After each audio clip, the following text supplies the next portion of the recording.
Height government post channel पर आज मैं टॉप 1000 सामान्य विज्ञान के प्रश्नों का दूसरा पार्ट लेकर आया हूं। मैं आपको हर पार्ट में महत्वपूर्ण प्रश्न लेकर आ रहा हूं।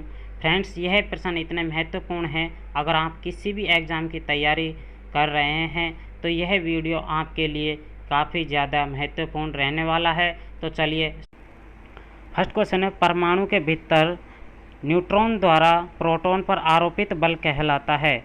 ऑप्शन ज्वारीय बल, विद्युत स्थित्यक बल, गुरुत्वाकर्षण बल, नाभिकीय बल। तो इसका आंसर होगा नाभिकीय बल। परमाणु से संबंधित एक क्वेश्चन और पूछा जाता है कि परमाणु की खोज किसने की थी, तो इसका आंसर होगा रदरफोर्ड। नेक्स्ट क्वेश्चन है, निम्न में से कौन सा विकल्प कुछ निश्चित पदार्थों के अपवर्तनांक सूचकांक के सही आरोही क्रम को दर्शाता है। जो पदार्थ का अपवर्तनांक होता है ये होता है प्रकाश के वेग के अनुपात। क्या होता है? प्रकाश के वेग का अनुपात होता है। यानी कि ऑप्शन है सेंधा नमक, बेंजीन, केरोसिन, बर्फ, केरोसिन, बेंजीन, सेंधा नमक, केरोसिन, बर्फ, सेंधा नमक, बर्फ, बेंजीन, केरोसिन। तो इसका राइट आंसर है बर्फ, केरोसिन, बेंजीन, सेंधा नमक। नेक्स्ट क्वेश्चन है, कौन सा ऊतक पौधों को कठोर और दृढ़ बनाता है? Xylem, sclerenchyma, parenchyma, collenchyma. तो इसका आंसर है सेक्लेरेनकाइमा। पौधों में ऊतक दो प्रकार के होते हैं। फर्स्ट है विभज्योति ऊतक और सेकंड है स्थायी ऊतक। नेक्स्ट क्वेश्चन है, निम्नलिखित में से मत्स्य वर्ग की विशेषता क्या नहीं है? स्यूडोकोलम की उपस्थिति, गर्भकलों के द्वारा सांस लेना, हड्डी उपस्थिति का अंतकंकाल, सल का बहिकंकाल।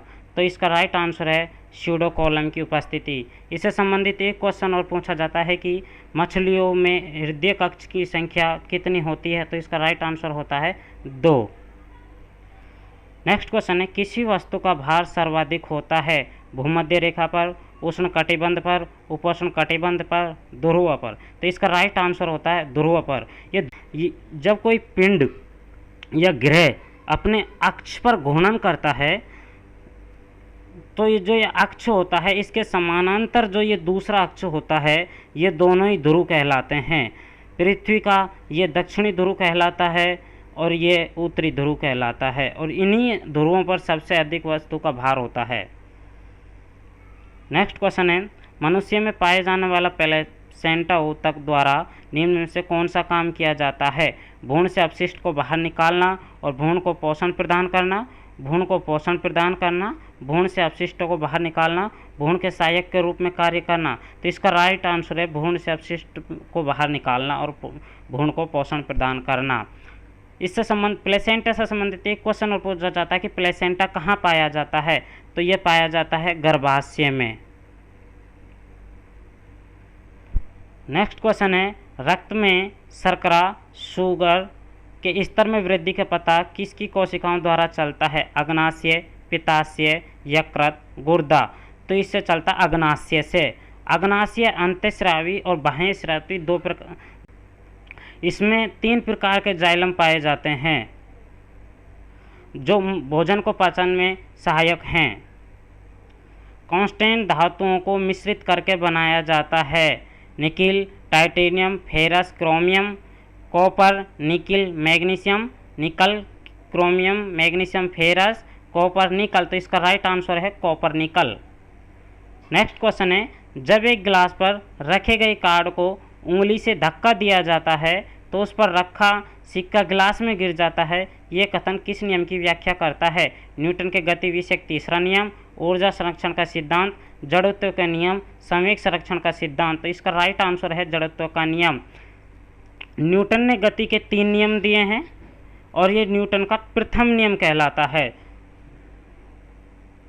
चंद्रमा पर किसी वस्तु का भार पृथ्वी पर उस वस्तु के भार होता है 1/2 बराबर 1/6 1/5। तो इसका राइट आंसर होता है 1/6। वस्तु का भार ज्ञात करने का सूत्र होता है m × g। m होता है वस्तु का मास और जी होता है पिंड पर वस्तु होती है उसके द्वारा लगने वाला गुरुत्वाकर्षण बल। मधुमक्खी के डंक का इलाज करने के लिए किस घोल का उपयोग किया जाता है? नींबू का रस, बेकिंग सोडा, दूध, सिरका। तो इसका राइट आंसर होता है बेकिंग सोडा। मधुमक्खी के डंक से एक और संबंधित क्वेश्चन पूछा जाता है कि मधुमक्खी के डंक में कौन सा अम्ल होता है? तो वह होता है फार्मिक अम्ल। नेक्स्ट क्वेश्चन है, किसी वस्तु का चंद्रमा पर भार, इसका पृथ्वी का भार बराबर है 5, 1/6, 6, 1/5। तो इसका राइट आंसर है 1/6।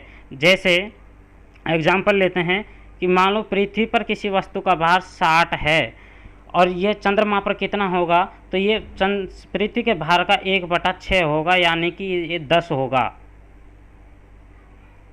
नेक्स्ट क्वेश्चन है, दिए गए परिपथ में का प्रभाव वामावर्त होता है? धारा, वोल्टेज, प्रतिरोध, इलेक्ट्रॉन। तो इसका राइट आंसर होता है इलेक्ट्रॉन। अधिक अंतरीय कोशीय प्रसार के लिए कोशिकाएं विरल रूप में संचरित होती हैं? Phloem, sclerenchyma, collenchyma, parenchyma. तो इसका राइट आंसर है पेरेनकाइमा। नेक्स्ट क्वेश्चन है, नीचे दी गई किस परमाणु संख्या वाले तत्वों के रासायनिक गुण मैग्नीशियम के समान होते हैं? 19, 13, 11, 4। तो राइट आंसर है 4, जो कि बेरिलियम का होता है। समान गुण वाले तत्व एक ही ऊर्ध्वाधर कॉलम में उपस्थित होते हैं। आधुनिक जो आवर्त सारणी होती है उसमें इस प्रकार को ऊर्ध्वाधर कॉलम और आवर्त होते हैं। ये जो कॉलम ऊर्ध्वाधर कॉलम होते हैं इन्हीं में ही समान गुण वाले तत्व रखे जाते हैं। जैसे ये यहाँ एक तत्व है, ये यहाँ तत्व है, यहाँ तत्व है। जो ये अब ये तीनों तत्व हैं इनके समान गुण समान हैं आवर्त सारणी। नेक्स्ट क्वेश्चन है, 25 ग्राम में सल्फ्यूरिक अम्ल के कितने मोल होते हैं? 255, 0.025, 25, 0.255। तो राइट आंसर है 0.25। जो मोल होता है मात्रा मापने की इकाई होता है। नेक्स्ट क्वेश्चन है, ऑक्सीजन के सापेक्ष क्लोरीन की संयोजकता होती है? 4, 5, 2, 7, 7। नेक्स्ट क्वेश्चन है, कीटोन के साथ समाप्त होने वाली हाइड्रोकार्बन श्रृंखला के अंत में लगाए जाने वाला प्रत्यय है? तो ऑल, अल, ऑन, ओइक। तो इसका लगता है ऑन। नेक्स्ट क्वेश्चन है, नरजनन कोशिकाओं का उत्पादन किसमें होता है? वृषण, शुक्रवाहिका, अंडकोश और प्रोस्टेट। तो इसका राइट आंसर है वृषण। मानव में वृषण की संख्याएं 2 होती हैं। नेक्स्ट क्वेश्चन है, कार्य करने की दर कहलाती है? ऊर्जा, वेग, शक्ति, बल। तो इसका राइट आंसर है ऊर्जा। ऊर्जा का जो मात्रक होता है वह जूल होता है। वीडियो यदि पसंद आया हो तो लाइक और शेयर कीजिए, कमेंट कीजिए और चैनल को सब्सक्राइब कीजिए ताकि ज़्यादा से ज़्यादा वीडियो आप तक आसानी से पहुंच सकें।